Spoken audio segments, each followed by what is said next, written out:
ठीक है। अच्छा, आज का हम लेक्चर जो है वो क्रॉस एग्जामिनेशन की दूसरी किस्त रिकॉर्ड करेंगे। पहली किस्त में हमने बताया कि क्रॉस एग्जामिनेशन का मतलब क्या होता है और क्रॉस एग्जामिनेशन का मकसद क्या होता है। क्रॉस एग्जामिनेशन का मतलब है कि गवाह से मुखालिफ फरीक जो सवाल जवाब करता है, एग्जामिनेशन करता है, उसे क्रॉस एग्जामिनेशन कहते हैं। और मकसद इसका ये होता है कि गवाह की हकीकत को, उसकी सच्चाई को परखा जा सके कि वो सच बोल रहा है या गलत बोल रहा है। तो आज हम इसको करेंगे कि क्रॉस एग्जामिनेशन या एग्जामिनेशन इन चीफ, इसको कानूनी तौर पर इसको किस कानून की सपोर्ट हासिल है, क्यों हम पेश करते हैं। देखिए, जितनी भी हम शहादत पेश करते हैं या गवाहियाँ अदालत में पेश करते हैं, गवाहान पेश करते हैं, वो उनको जो कानून कंट्रोल करता है उसे कहते हैं कानून शहादत, एविडेंस एक्ट 1984। इसका एक आर्टिकल है 132। वो कहता है कि एग्जामिनेशन इन चीफ कब होगा। The examination of a witness by the party who calls him shall be called his examination chief। कि वो फरीक जिन्होंने गवाह को पेश किया है, गवाह को तलब किया है या गवाह को बुलवाया है या उसको खुद से पेश किया है, तो वो उसकी एग्जामिनेशन चीफ करवाएगी। फिर इसका सब आर्टिकल 2 है, the examination of a witness by the adverse party shall be called his cross examination. तो अब अगर मुखालिफ फरीक जब उससे जो सवाल जवाब करेगी उसको क्रॉस एग्जामिनेशन कहते हैं, क्योंकि उसके बगैर उसकी गवाही की हकीकत या सच्चाई या सदाकत या काबिल एतबार होना वो साबित नहीं होगा। उसके बाद भी, क्रॉस एग्जामिनेशन के बाद भी अगर गवाह अपनी गवाही पे कायम रहे तो इसका मतलब है वो सही गवाही दे रहा है। उसके बाद इसका सब आर्टिकल 3 है कि the examination of a witness subsequent to the cross examination. अब एक फरीक ने उसकी गवाही करवाई, मुखालिफ फरीक ने उस पर क्रॉस एग्जामिनेशन किया। अगर उसके बाद भी वो ज़रूरत महसूस करती है पहली पार्टी कि इसने मज़ीद कोई बातें कहनी थी जो रह गई हैं, तो वो उसका री एग्ज़ामिनेशन चीफ करवाएगी। अब अगर री एग्ज़ामिनेशन चीफ में नई बातें आई हैं तो अब इसमें भी मुखालिफ फरीक को हक हासिल होगा कि वो गवाह से दोबारा क्रॉस एग्ज़ामिनेशन करें। तो अब वो जब दोबारा उसको क्रॉस एग्ज़ामिनेशन करेंगे तो उसको कहेंगे री क्रॉस एग्जामिनेशन। तो ये अब कानून की नोयत है।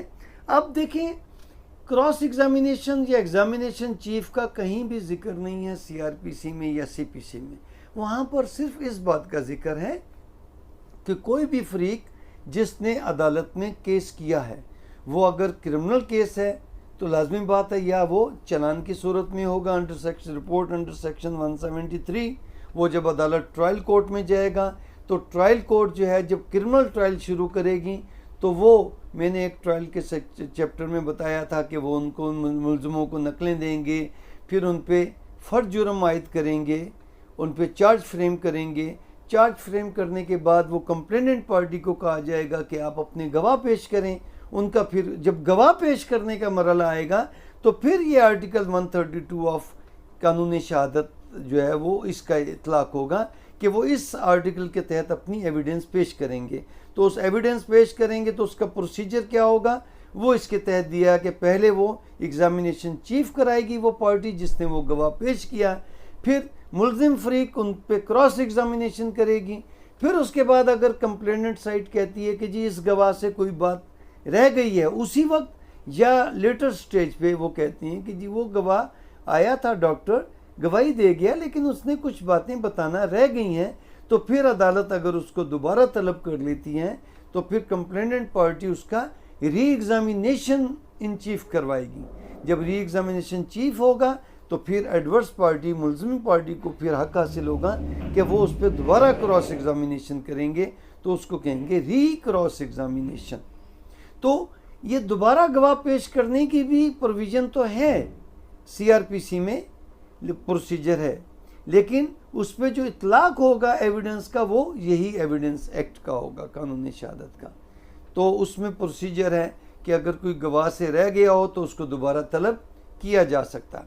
अब अगर आ जाएं आप सीपीसी में, सिविल केसेस में भी ये होगा, चाहे वो बैंकिंग के केसेस हों, चाहे वो नैब स्पेशल कोर्ट्स के केसेस हों, चाहे वो एंटी करप्शन के सिविल केस हो या क्रिमिनल केस हो, एविडेंस पे जो इतलाक होगा वो 132 आर्टिकल 132 ऑफ एविडेंस एक्ट या कानून शहादत का होगा।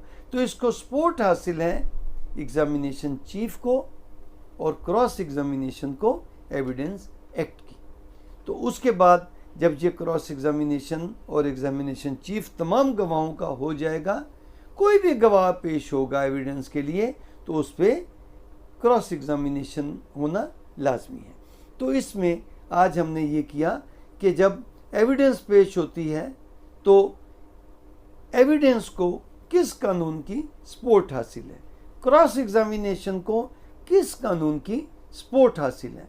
आज हम जाएंगे नेक्स्ट जो हम चैप्टर अपना लेक्चर करेंगे इसकी किस्त नंबर 3, उसमें हम करेंगे कि क्रॉस एग्जामिनेशन या एग्जामिनेशन चीफ अगर आपने कराना है, आप तो किसी भी फरीक के वकील हो सकते हैं, आपको मुलजिम भी वकील रख सकता है, आपको कंप्लेनेंट भी वकील रख सकता है।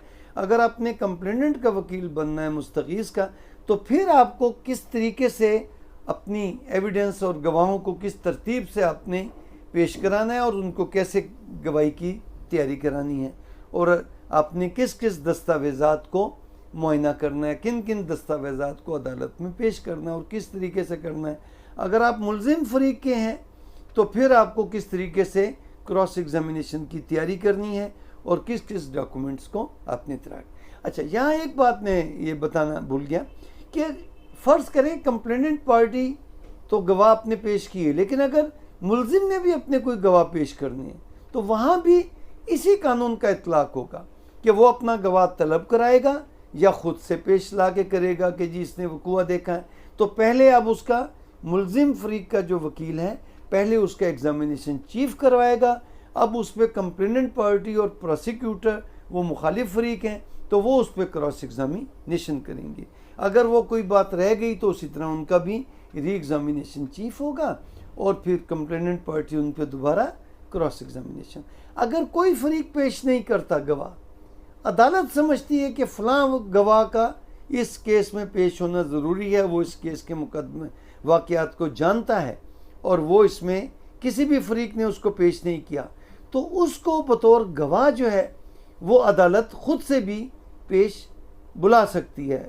और फिर अब उसका एग्जामिनेशन चीफ अदालत जो है उससे पूछेगी हाँ भाई बताओ क्या हुआ क्या हुआ क्या हुआ।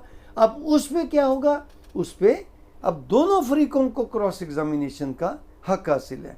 मुलजिम का वकील भी उन पर क्रॉस एग्जामिनेशन करेगा और कंप्लेनेंट का वकील भी उस पर क्रॉस एग्जामिनेशन करेगा। क्यों कि ये कोर्ट विटनेस है।